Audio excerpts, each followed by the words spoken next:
Public से हम लोग भी बात करते हैं। पब्लिक 3 वर्ड जो है ना कांग्रेस के नेताओं के मुंह से सुन के बोर हो गई है। अडानी, अंबानी और ईवीएम, ये 3 सुन के लोग पक गए सर। ये छोड़ दीजिए इसको। हाँ, मैंने चुनाव जहां जीतेंगे वहां पर आपका ईवीएम अभी आप कश्मीर में आपका गठबंधन 48 है। इस बात को समझ लीजिए आप। नहीं जगदीश भाई, कश्मीर में आपका गठबंधन 48 है तो वहां लोकतंत्र की हत्या नहीं हो रही है। तो लोकतंत्र ईवीएम की जीत है, लोकतंत्र की हार है। लोकतंत्र का हत्या हो रही है, सरेआमी हो रही है। मैं कह रहा हूँ 70 से ज्यादा कांग्रेस की सीट होनी चाहिए और यहाँ बिल्कुल गिरते जा रहे हैं। और बैलेट पेपर में हम 70 भी पार कर रहे थे। सवाल बहुत बड़ा है, इस पर सोचना समझना पड़ेगा। ईवीएम से हमें एलर्जी रही है, झगड़ा करते रहे। मैं तो सुशांत ये चुनाव, लेकिन अब जगदीश भाई, लेकिन मैं आपको सच बता रहा हूँ, पब्लिक से हम लोग भी बात करते हैं। पब्लिक 3 वर्ड जो है ना कांग्रेस के नेताओं के मुंह से सुन के बोर हो गई है। अडानी, अंबानी और ईवीएम, ये 3 सुन के लोग पक गए सर। ये छोड़ दीजिए इसको। हाँ, मैंने चुनाव जहां जीतेंगे वहां पर आपका ईवीएम अभी आप कश्मीर में आपका गठबंधन 48 है। इस बात को समझ लीजिए आप। नहीं जगदीश भाई, कश्मीर में आपका गठबंधन 48 है तो वहां लोकतंत्र की हत्या नहीं हो रही है। तो लोकतंत्र ईवीएम की जीत है, लोकतंत्र की हार है। अरे पर सर ईवीएम कश्मीर में ठीक काम कर रहा है, हरियाणा में गड़बड़ हो गया सर। अखिलेश जी ने कहा, जगदीश जी, ईवीएम कश्मीर में ठीक है, वहां आपकी 47 सीटें हैं। ये तो खेला करिए। कश्मीर में बीजेपी है कहाँ? कश्मीर में बीजेपी है कहाँ? अरे भाई, तो जब ईवीएम सेट करना रहेगा तो कहीं भी करेंगे भाई। और ये क्या बात है? देखिए जगदीश भाई, ऐसा नहीं होता है ना कि आप अपनी सुविधा से सही तय करें। गीत गा रहे थे कांग्रेस के, बहुमत का आंकड़ा पार कर लिया, अचानक क्या हो गया? कहीं ना कहीं मैं कह रहा हूँ, इस बात को समझिए। आप सब बुद्धिजीवी बैठे हैं, लोकतंत्र का मजाक मत उड़ाइए। जगदीश भाई, आपके साथ दिक्कत क्या है कि सुबह बहुत जल्दी आप जीत मान लेते हैं, तुरंत आप हार मान ले रहे हैं। अभी तो चल रहा है ईवीएम भाई, अभी तो जांच, अभी तो नंबर्स काउंट हो रहे हैं। आप इतना, हम जनता के बीच में हैं, हम जनता के बीच में हैं। अगर इस तरह के आंकड़े आएंगे, ये आंकड़े भी नहीं आने चाहिए। ये भजम ही नहीं है किसी को भी। आप बात करिए बाहर जाके, गोदी मीडिया के अलावा किसी से पूछिए, यहाँ सारी मीडिया खड़ी है, सबके मुंह उतरे हुए, ये हुआ क्या? भाई कहीं ना कहीं आप इसको मजाक में मत लीजिए। ये लोकतंत्र की हत्या है। मोदी जी को कोई पसंद नहीं कर रहा है। मोदी जी खुद चुनाव में नहीं जा रहे थे, आरएसएस ने कह दिया आपका चेहरा अच्छा नहीं, पीछे हो जाइए। पर फिर मोदी जी जीत रहे हैं, भारतीय जनता पार्टी जीत रही है, तो कैसे जीत रही है? सवाल ये है। आप इसको हंस लें, कैसे ले लें, मजाक में ले लें, पर देश के प्रति आपकी भी जिम्मेदारी होनी चाहिए। ऐसा चल नहीं रहा है। मोदी की गारंटी, कहां डीजल पेट्रोल कम होगा, कहां 2 करोड़ नौकरी दे रही, महिला बेटी रोज इज्जत उल्टी जा रही है, पहलवान बेटों के साथ अत्याचार हो रहा है। इस पर आप बताइए ना, कहां मोदी की गारंटी काम कर रही है? ठीक है जगदीश भाई, ईवीएम खराब है, अब इससे ज्यादा क्या बोले? ठीक है, रहने दीजिए, खत्म हो गया मामला। एक लाइन में ईवीएम खराब है। जीतेंगे तो भी ईवीएम हटाएंगे। मैं ये कहना चाहता हूँ, ईवीएम वाकई खराब है।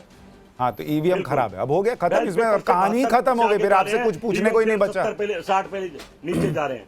फिनिश, टाटा खत्म, बाय बाय, हो गया, ईवीएम खत्म। मेरे से पहले मोदी जी शोर मचा रहे थे। अरे सर, अगर मोदी जी ने कब बोला ईवीएम खराब है, बताइए मुझे। नाम देकर ठप्पा। अरे सर क्या बात कर रहे हैं? ठीक है, छोड़िए, अब मैं क्या बोलूं सर, मैं क्या बोलूं? हर बार इलेक्शन के बाद यही माथा पिच्ची, यही लड़ाई।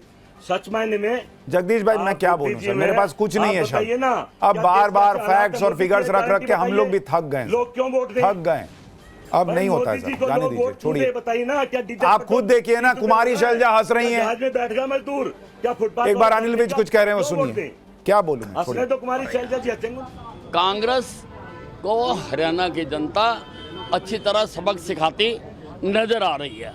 ये सवेरे सवेरे इन्होंने झूठ की दुकान खोली थी और वहाँ से नकली पानी, नकली बिस्कुट निकल रहे थे और नकली जलेबियाँ निकल रही थी। तो अब वो जो नकली चीज़ होती है, अगर किसी को नकली जूता पहना दो तो घर जाते जाते वो फट जाता है।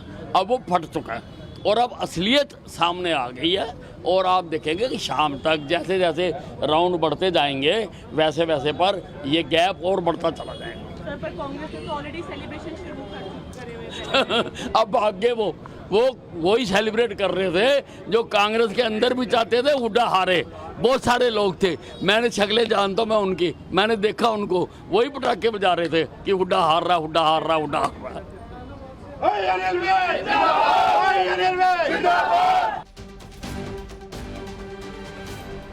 तो अनिल विज को उम्मीद है कि बीजेपी सरकार बना लेगी। बड़ी खबर यह भी आ रही है कि खट्टर साहब का जो इलाका है, जीत का अंतर बढ़ता जा रहा है, अनिल विज कह रहे हैं, ये बड़ी खबर है। और इस बीच खबर यह आ रही है कि करनाल जो खट्टर साहब का रीजन है, वहां पर 5 विधानसभा सीटें और 5 पर बीजेपी बढ़त बनाए हुए है।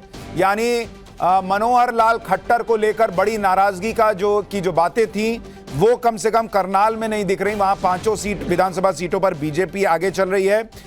फिरोजपुर, जिरका और पुन्हाना जो मुस्लिम डोमिनेटेड सीटें हैं वहां पर भी बीजेपी आगे चल रही है और बीजेपी ने वहां पर मुस्लिम कैंडिडेट उतारा था जिसका फायदा लग रहा है बीजेपी को मिल रहा है।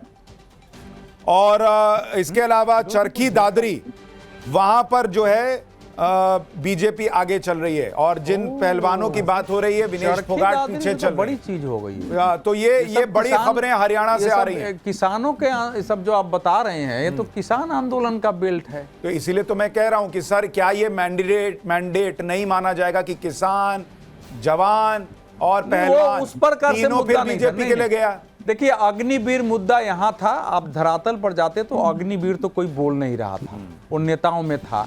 किसानों का मुद्दा जो है वो अंबाला उसके आसपास लोगों ने जरूर थोड़ा उठाया था, वो तो बात अलग है। हरियाणा के चुनाव के मुद्दे अब जो मुझे लग रहा है कि दलितों में जो क्लासिफिकेशन का मामला था, मतलब कांग्रेस को जो आरक्षण खत्म हो जाएगा, संविधान खत्म हो जाएगा, इसके नाम पर लोकसभा में इन ब्लॉक जो दलितों का वोट गया था ना, वो अब ब्रेक किया है। उमाकांत लखेरा जी, क्या ये किसान, जवान, पहलवान तीनों बीजेपी के साथ है हरियाणा में दिख रहा है? देखिए, जो जमीनी हकीकत थी और जनरल परसेप्शन था हरियाणा से, ग्राउंड रिपोर्ट्स थी, किसी ग्राउंड रिपोर्ट्स ने ये नहीं बताया कि बीजेपी जीत रही है। इवन पॉलिस्टर्स ने भी नहीं बताया, जितने 5-6 एजेंसीज के सर्वे हुए हैं। और जवान जो अग्निवीर का मुद्दा था, ये मुद्दा ग्राउंड पर था, जमीन पर था। 5-6 जिले हैं हरियाणा के जहां पर अग्नि सेना में भर्तियां होती हैं। झज्जर हुआ, महेंद्रगढ़ हुआ, कई जिले हैं 5-6।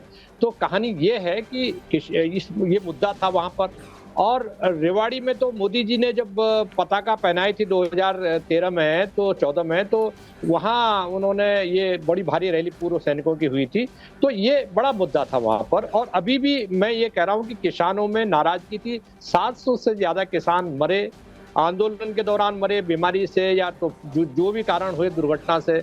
तो मैं ये कह रहा हूं, देखिए भाई जो नाराजगी हो वो तो कम से कम आंकड़ों में नहीं दिख रही। डोडा में आम आदमी पार्टी आगे, जम्मू कश्मीर में नवमान शर्मा आपके लिए खुशखबरी लेकर आया हूं।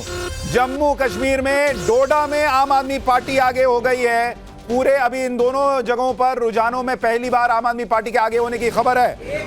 बहुत महत्वपूर्ण हरियाणा के लिए। 1 मिनट आ रहा हूं। नवमान शर्मा थोड़ा सा मुस्कुराइए भाई, खाता खुल रहा है।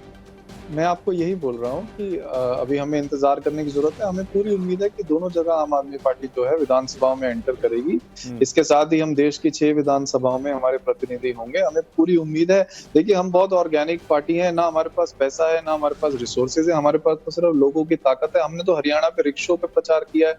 हमारे पास कार्यकर्ताओं को खिलाने के लिए हमारे पास साधन नहीं थे। अच्छी बात आपकी ये लग रही है और लगती भी है कि आप लोग कम से कम ईवीएम का रोना नहीं रोते। जो हो रहा है ठीक है, ऊपर नीचे देखेंगे, क्या करना है नहीं करना है, गलती हो गई, अच्छा हो गया, वो देखेंगे। हर बार जो है वो ईवीएम को गाली देना, वो वाला काम आप नहीं करते हैं। ये कम से कम मैं इसको अप्रिशिएट करता हूँ, इसको मानता हूँ। 10 साल से देखते हैं। अमित कुछ कह रहे हैं। अमित 1 मिनट गौरव, कांग्रेस में कोई